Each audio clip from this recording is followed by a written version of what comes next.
Management. Henry foil, जिसको father of modern management theory भी कहा जाता है, जिन्होंने ये परसेप्शन दिया, ये कॉन्सेप्ट दिया कि मैनेजमेंट होती क्या है, इन्होंने ये भी इंट्रोड्यूस करवाया कि जो जनरल थ्योरी है जिसको हम हर तरह की मैनेजमेंट में, हर तरह के डिपार्टमेंट में अप्लाई कर सकते हैं। हेनरी फॉयल की जो थ्योरी है वो मैनेजर्स, ऑर्गेनाइजर्स अप्लाई करते हैं, प्रैक्टिस करते हैं अपनी ऑर्गेनाइजेशन की इंटरनल एक्टिविटीज को बेहतर बनाने के लिए। उन्होंने जो कंसंट्रेशन ज्यादातर जो पुट अप की है वो ज्यादातर ये की है कि हम किस तरह से मैनेजरियल काम को एफिशिएंटली अकम्प्लिश कर सकते हैं, काम कर सकते हैं।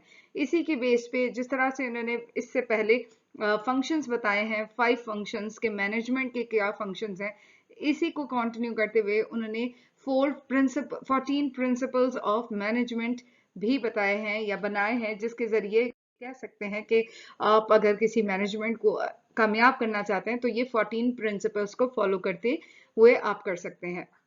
जिसमें सबसे पहला जो प्रिंसिपल है वो डिवीजन ऑफ वर्क है। इसमें हेनरी बिलीव करते हैं कि जो हम सेग्रीगेट कर देते हैं, डिवाइड कर देते हैं, जिस तरह से एडम स्मिथ ने इस चीज को डिवीजन ऑफ लेबर का नाम दिया है कि जैसे आप काम को डिवाइड कर देते हैं तो उनकी एफिशिएंसी, उनकी क्वालिटी काम की बढ़ जाती है। और जितनी ज्यादा क्वालिटी बढ़ जाती है, इसी तरीके से अगर हम देखें तो प्रोडक्टिविटी भी बढ़ जाती है कि जितना ज्यादा अच्छा काम एक एक इंसान जो एक ही चीज में माहिर है उसको एफिशिएंटली, एक्यूरेसी के साथ कर सकता है, स्पीड के साथ कर सकता है, तो डेफिनेटली उस कंपनी के प्रोडक्शन में इजाफा हो सकता है। ये चाहे आपके काम जो है वो वोकेशनल हो या आप किसी एजुकेशनल या आप कोई ऐसी मेंटल जो काम है, एकेडमिक काम है उनसे कनेक्टेड हो। फॉर एग्जाम्पल अगर कोई ऐसा है कि एक बंदा जो कि रिटन एबिलिटीज बहुत अच्छी रखता है, तो आप अगर उसको रिटन वर्क में ही रखेंगे ताकि वो ओवर द टाइम पीरियड्स उसके काम में और ज्यादा जिद्दत आती रहेगी, और ज्यादा एक्सपर्टीज आ जाएगी, एक्यूरेसी आ जाएगी, स्पीड आ जाएगी, तो अल्टीमेटली वो काम आपका जल्दी भी होगा और इफेक्टिव भी होगा। तो ये प्रिंसिपल बहुत ज्यादा अप्रोप्रिएट होता है जब मैनेजर्स इस चीज को समझते हैं कि हमें कोई भी काम अगर टेक्निकल काम करवाना है तो किसी एक बंदे को वो काम दे दिया जाए ताकि वो बंदा उसमें महारत हासिल कर दे और फिर हमारा काम भी जो है वो बेहतर से बेहतर होता जाए। उसके बाद अथॉरिटी एंड रिस्पॉन्सिबिलिटी का फंक्शन आ जाता है या प्रिंसिपल आ जाता है। इसमें ये कहते हैं कि दो एस्पेक्ट्स हैं मैनेजमेंट के। एक तो अथॉरिटी देना, फैसिलिटेट करना मैनेजमेंट को कि किस तरह से काम को एफिशिएंटली, रिस्पॉन्सिबिलिटी के साथ अंजाम दिया जा सकता है और काम किस के अंडर काम करना है, गाइडेंस कैसे मिलनी है, लीडरशिप कैसे मिलती है, उस चीज की अथॉरिटी प्रोवाइड करना। मैनेजर्स को ऑर्डर्स देने के लिए जो अथॉरिटी रिक्वायर्ड होती है वो बहुत ज्यादा इंपॉर्टेंट रोल प्ले करती है। फॉर एग्जाम्पल अगर आप हिरारकी फॉलो नहीं करेंगे तो फिर हर एक अपनी अपनी मर्जी से काम करेंगे।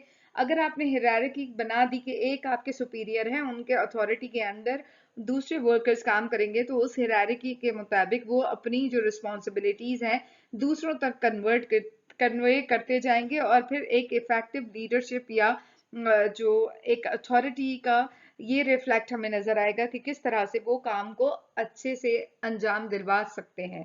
उसके बाद डिसिप्लिन। डिसिप्लिन बहुत जरूरी है कि बगैर किसी डिसिप्लिन के कोई भी चीज हम अकम्प्लिश नहीं कर सकते। डिसिप्लिन है रूल्स एंड रेगुलेशन को फॉलो करना। जितने अच्छे कोर वैल्यूज को आप अपने प्रोजेक्ट में, अपने मैनेजमेंट में उसका ध्यान रखते हैं, परफॉर्मेंस उतनी ही ज्यादा अच्छी होती जाती है। आपका जो मैनेजमेंट है उसका काम बहुत इजी हो जाता है, कॉम्प्रिहेंसिव हो जाता है। एम्प्लॉयज को ये समझाना कि ये आपके रूल्स हैं, ये हमारी ऑर्गेनाइजेशन के कुछ वैल्यूज हैं, इनको आपने मद्देनजर रखते हुए अपना काम करना है और उसमें प्रोग्रेस करनी है। और प्रोग्रेस कैसे बिल्ड होगी? जब वो प्रोफेशनल कैरियर्स में प्रोफेशनली काम को अडॉप्ट करेंगे। और अच्छा डिसिप्लिन अच्छी इफेक्टिव लीडरशिप को रिफ्लेक्ट करता है कि आपकी ऑर्गेनाइजेशन में जो लीडरशिप है वो इतनी स्ट्रांग है कि सारे वर्कर्स उस लीडरशिप के अगेंस्ट उन रूल्स, उन ऑर्गेनाइजेशन के जो जितने भी फंक्शंस हैं उन रूल्स के मुताबिक, लॉज के मुताबिक अंजाम दे रहे हैं। ताकि उनको ये पता होना चाहिए कि अगर वो रूल्स को वायोलेट करते हैं तो उनको फिर किन किन पेनल्टीज का सामना करना पड़ता है। तो ये क्लैरिटी होना बहुत जरूरी है। उसके बाद आ जाता है यूनिटी ऑफ कमांड। इसका मतलब ये है कि जो एम्प्लॉयज हैं उनके पास एक बॉस जो है वो कमांड करने के लिए हो। ये ना हो कि हर दूसरा बंदा उसका बॉस बना हुआ है। अगर आप एक डिवीजन में एम्प्लॉयड हैं, आपको उस डिवीजन के मुताबिक जो हेड ऑफ दैट डिवीजन है, जो उस ऑर्गेनाइजेशन का, वो ही आपको कमांड कर सकता है। अदरवाइज कॉन्फ्लिक्ट ऑफ इंटरेस्ट हो सकते हैं, कंफ्यूजन हो सकती है कि अगर मल्टीपल बॉसेस रख जाएं, मल्टीपल हेड्स बना दिए जाएं, तो मल्टीपल हेड्स किस जो वर्कर हैं वो समझ नहीं आएगी उनको कि किसको फॉलो करना है। तो एक जो बॉस है वो बहुत ज्यादा इंपॉर्टेंट होता है, एक ही जो हेड है वो जरूरी होना चाहिए। उसके बाद यूनिटी ऑफ डायरेक्शन, कि हम यूनिटी ऑफ डायरेक्शन अगर देखें तो हर एक ग्रुप में ऑर्गेनाइजेशनल एक्टिविटीज जितनी भी होती हैं उनका ऑब्जेक्टिव एक ही होता है। उनके जो डायरेक्शन है वो एक मैनेजर को यही बताया जाता है कि आपका जो प्लान है, जो गोल है, उसको अचीव कैसे करना है। अलग अलग गोल्स हो सकते हैं, अलग अलग तरीकों से आप उनको अचीव करवा सकते हैं, लेकिन आपके जो स्टाइल्स हैं वो अलग हो सकते हैं। एक एजुकेशनल इंस्टीट्यूशन है, उसका गोल ये है कि हम क्वालिटी एजुकेशन हासिल कर सकें। क्वालिटी एजुकेशन के लिए डिफरेंट जो सब जो डिविजन्स है वो बना दी गई हैं। प्राइमरी डिवीजन है, उसके बाद जी कैम्ब्रिज बना दी आपने, गर्ल्स का अलग सेक्शन बना दिया, बॉयज का अलग सेक्शन बना दिया। अब उन सब के हेड्स जो हैं उनका पर्पस ये है कि हम क्वालिटी एजुकेशन करेंगे, और क्वालिटी एजुकेशन के लिए कोई जो है वो एक्टिविटी बेस्ड अपनी एजुकेशन प्रोवाइड करते हैं, कोई कंटेंट बेस्ड, कोई टीचर सेंटर्ड, कोई स्टूडेंट सेंटर्ड। तो डिफरेंट आपके वेज हो सकते हैं उस पर्टिकुलर गोल को अचीव करने के लिए। उसको किस मोटिवेशन के साथ आप किस काम करते हैं और कितना इजी और कितने अच्छे तरीके से गोल को अचीव करते हैं वो आप पे डिपेंड करता है। तो यूनिटी ऑफ डायरेक्शन जो है वो डिपेंड करती है, वो एक जो प्रिंसिपल है उसको बहुत ज्यादा ध्यान में रखा जाता है। उसके बाद आता है subordination of individual interest to the general interest. ये वो इंटरेस्ट है जो किसी भी एम्प्लॉय या किसी भी ग्रुप ऑफ एम्प्लॉयज को ये नहीं बताने के लिए होता है कि आप किस प्रेसिडेंट्स के मुताबिक या आपका अपना इंटरेस्ट क्या है। और हर एक ऑर्गेनाइजेशन में हर एक का अपना इंटरेस्ट हो सकता है, लेकिन हमें जो जो बेस्ट जो सबऑर्डिनेट की जो हम बात करते हैं, सबऑर्डिनेशन ऑफ इंडिविजुअल इंटरेस्ट, इसमें हमें ये देखना होता है कि उसका जो पर्पस है वो हमारी ऑर्गेनाइजेशन के साथ मीट कर रहा है या नहीं कर रहा। जिसमें ये रेफर किया जाता है कि सारी जो चेन ऑफ कमांड है या जो कंपनी है उसके सबके इंटरेस्ट एक ही होने चाहिए। हर एक इंडिविजुअल के इंटरेस्ट को जब तक वो सिर्फ और सिर्फ पर्सनल इंटरेस्ट है तो उसको अंडरस्टैंड या उसको कैटर नहीं किया जाएगा, उसको खाते में नहीं लिया जाएगा। लेकिन अगर वो किसी कंपनी के इंटरेस्ट के लिए, किसी ऑर्गेनाइजेशन के इंटरेस्ट के लिए, तो उसको फिर रेफर किया जाएगा कि हम इसके इंटरेस्ट को इसके मुताबिक देख रहे हैं। उसके बाद जो प्रिंसिपल आता है सेवंथ, वो है रिम्यूनरेशन। ये बहुत इंपॉर्टेंट रोल प्ले करता है वर्कर्स की मोटिवेशन के लिए, कि जो आपकी वर्कर्स हैं वो तभी मोटिवेटेड होंगे, वो तभी अच्छे तरीके से काम करेंगे जब उनकी मॉनेटरी जो नीड है वो बहुत प्रॉपर तरीके से आपने उसको फुलफिल किया है। ये आपकी नॉन मॉनेटरी भी हो सकती है, मॉनेटरी भी हो सकती है, कि लोगों को आप मोटिवेशन के लिए आप उनके लिए कोई जो मोटिवेशनल स्पीकर्स हैं उनका इंतखाब कर सकते हैं। आप ऑन एंड ऑफ उनके साथ उनकी एफर्ट्स को जो है अप्रिशिएट कर रहे होते हैं। आप उनको हर फोरम पे इतनी ऑटोनॉमी देते हैं कि वो प्रॉपर तरीके से अपना काम अंजाम दे सकें। फिर आप उनको इंसेंटिव्स भी दे सकते हैं विद मॉनेटरी इंसेंटिव्स।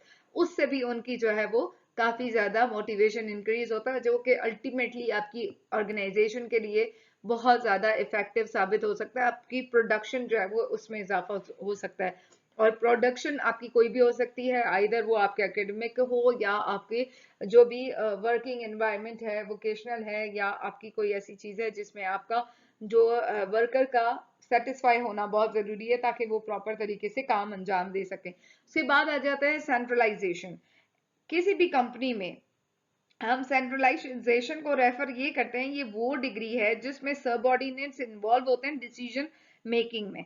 कि आपके जितने भी सबऑर्डिनेट्स हैं, जब वो डिसीजन कोई भी आपके जो सेंट्रल बॉडी है वो जब भी कोई डिसीजन कर रहा होता है, कर रही होती है, उस वक्त अपने सबऑर्डिनेट्स को डिसेंट्रलाइज करते हुए उस मैनेजमेंट में उनका हिस्सा रखें और उनसे सवाल पूछें कि आप इसमें अपने क्या व्यूज रखते हैं, ताकि उनकी जो आइडियाज हैं उनको भी खातर तवाजा में लेकर आया जा सके, उनको भी कंसिडर किया जा सके। जो टास्क है वो ये है कि हम अपनी ऑप्टिमम डिग्री ऑफ सेंट्रलाइजेशन के हिसाब से अपना काम अंजाम कर सकें और उनको भी इम्पोर्टेंस दे सकें। किसी भी मैनेजमेंट में जो अथॉरिटी है वो रिस्पॉन्सिबल होती है कि डिसीजन मेकिंग कर सके। उस प्रोसेस के लिए हम जितने न्यूट्रल रहेंगे, हम जितना ऑर्गेनाइजेशन के जो एम्प्लॉयज हैं उनमें बैलेंस रखेंगे, उनसे पूछेंगे, उनकी हिरारकी को फॉलो करेंगे, वो आपकी सेंट्रलाइज। स्केलर चेन फॉयल इस प्रिंसिपल में हाईलाइट करते हैं कि हम किस तरह से अपनी हिरारकी को फॉलो करते हुए अपने टॉप मैनेजमेंट तक या लोअर मैनेजमेंट तक किस तरह से काम करते हैं। फॉर एग्जांपल आपके जो टॉप टू लोएस्ट है या lowest to top approach use करते हैं, तो उसमें ये हिरारकी बहुत जरूरी है कि आपको सपोर्ट करने के लिए एक मैनेजर हैं, उसके बाद उनको सपोर्ट करने के लिए एक और जो है वो डायरेक्टर जनरल बना दिए जाते हैं, फिर उनके एडवाइजर्स होते हैं, फिर उनकी डिफरेंट जो है वो मेंबर ऑफ द ऑर्गेनाइजेशंस होते हैं, बोर्ड ऑफ गवर्नर्स होते हैं, उसके बाद आपके जो है वो प्रिंसिपल हो सकते हैं या आपके जो है वाइस चांसलर हो सकते हैं। एजुकेशनल इंस्टीट्यूशंस में देखें तो ये एक बहुत ज़्यादा नेसेसरी स्टेप होता है जिसको फॉलो करना बहुत ज़रूरी है किसी भी मैनेजमेंट में, कि एम्प्लॉय को पता होना चाहिए कि मेरा इमीडिएट सीनियर कौन है जिसके पास मैं जाके अपने जो काम है उसको ठीक करवा सकता हूँ या बता सकता हूँ, ताकि वो अच्छे तरीके से उस काम को अंजाम दे सके। उसके बाद ऑर्डर है कि कंपनी को ऑर्डर मेंटेन करना बहुत जरूरी है कि हर एक को अपना काम डिफाइन किया हुआ हो कि ये आपका काम है, इतना काम आपने करना है और इस कंपनी के हिसाब से ये हमारा वर्क कल्चर है, इसके मुताबिक आपने पॉजिटिव एटमॉस्फेयर में काम करना है और ना तो किसी के लिए टॉक्सिक बनना है, ना कोई अगर आपके लिए टॉक्सिक बनता है तो उसकी भी आप रिपोर्ट कर सकते हैं, ताकि हम उसको ठीक प्रिवेंट कर सकें, उसको ठीक कर सकें इमीडिएटली, ताकि हमारे जो काम में हमारा जो प्रोडक्टिविटी है उसमें कोई खलल ना आए और हम पॉजिटिव प्रोडक्टिविटी का जो एलिमेंट है वो इसमें शामिल कर सकें और ताकि हमारी ऑर्गेनाइजेशन ग्रो कर सके हो जाती है। उसके बाद आ जाती है इक्विटी। हर एम्प्लॉय को इक्वल तरीके से रिस्पेक्टफुली ट्रीट किया जाए, रिस्पॉन्सिबिलिटी दी जाए मैनेजर्स को कि कोई भी एम्प्लॉय किसी भी डिस्क्रिमिनेशन में नहीं होगा। ये नहीं होगा कि आप अलग अलग तरीके से उनको जो है वो फेस करवा रहे हैं, उनकी अलग अलग स्टाइल्स हैं, इस तरह से आप उनकी जितने भी जो प्रॉब्लम्स हैं उनको बढ़ा सकते हैं, बल्कि उनको घटा नहीं सकते। तो इक्वली ट्रीट करें, जो जिसका काम है उसको वो रिस्पॉन्सिबिलिटी प्रॉपर तरीके से अंजाम करे, उसको उससे उसके मुताबिक रिस्पेक्ट दी जा सके। उसके बाद आ जाता है स्टेबिलिटी।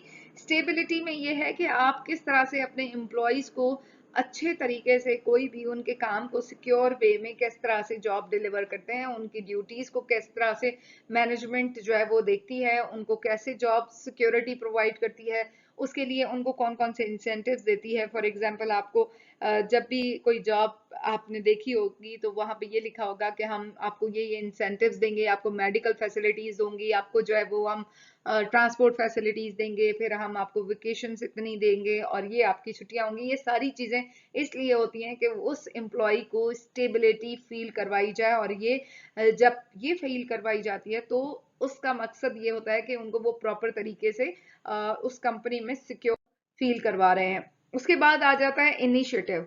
इनिशिएटिव जो एम्प्लॉयज को दिया जाता है वो ये ओरिजिनेट किया जाता है कि हम किस तरह से कोई भी प्लान है उसको कैसे लेके चलते हैं और उसको हाई लेवल की एफर्ट कैसे प्रोवाइड कर सकते हैं, उसमें किस तरह से हम अपनी हाई लेवल की जो एक्सपर्टीज है वो शामिल कर सकते हैं।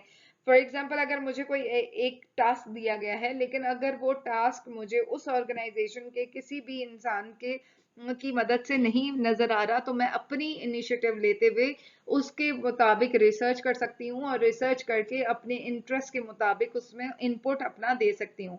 उसके बाद आ जाता है एस्पिरेट दे कॉर्प्स, ये वो रिस्पॉन्सिबिलिटी है जिसमें मैनेजमेंट मोटिवेट करती है अपने एम्प्लॉयज को और उनको सपोर्ट प्रोवाइड करती है कि आप किस तरह से जो है वो इस ऑर्गेनाइजेशन के लिए इम्पोर्टेंस रखते हैं। आपकी जो सिक्योरिटी है, आपकी जितनी भी जो रिस्पॉन्सिबिलिटीज हैं, वो हमारे लिए बहुत ज़्यादा अहमियत का हामिल है। तो उनको वो sense of responsibility, sense of love, sense of support provide करने के लिए ये जो प्रिंसिपल है वो हेनरी फॉयल का बहुत ज़्यादा इंपॉर्टेंस रखता है। उसमें ये कि आप अपने एम्प्लॉयज में एक ट्रस्ट का एलिमेंट, म्यूचुअल अंडरस्टैंडिंग का एलिमेंट, ताकि आपकी जो इन्वायरमेंट है, वो वर्क इन्वायरमेंट, वो इतना अच्छा होना चाहिए, पॉजिटिव होना चाहिए कि जिसकी वजह से आपको प्रॉपर तरीके से आप अपना काम अंजाम दे सकें। तो ये आपके बेसिकली 14 प्रिंसिपल्स ऑफ मैनेजमेंट हैं जिनको हम अपनी ऑर्गेनाइजेशन में प्रॉपर तरीके से यूज करते हुए, अडॉप्ट करते हुए, अपनी सही डिसीजन मेकिंग करते हुए, सही प्लानिंग करते हुए, सही तरीके से उस चीज में, ऑर्गेनाइजेशन में जितने भी मैनेजमेंट के एस्पेक्ट्स हैं उनको इम्प्लीमेंट करते हुए ऑर्गेनाइजेशन की को ग्रो कर सकते हैं या उसको उसकी बेहतरी के लिए इसको इम्प्लीमेंट कर सकते हैं। Thank you so much for watching this video.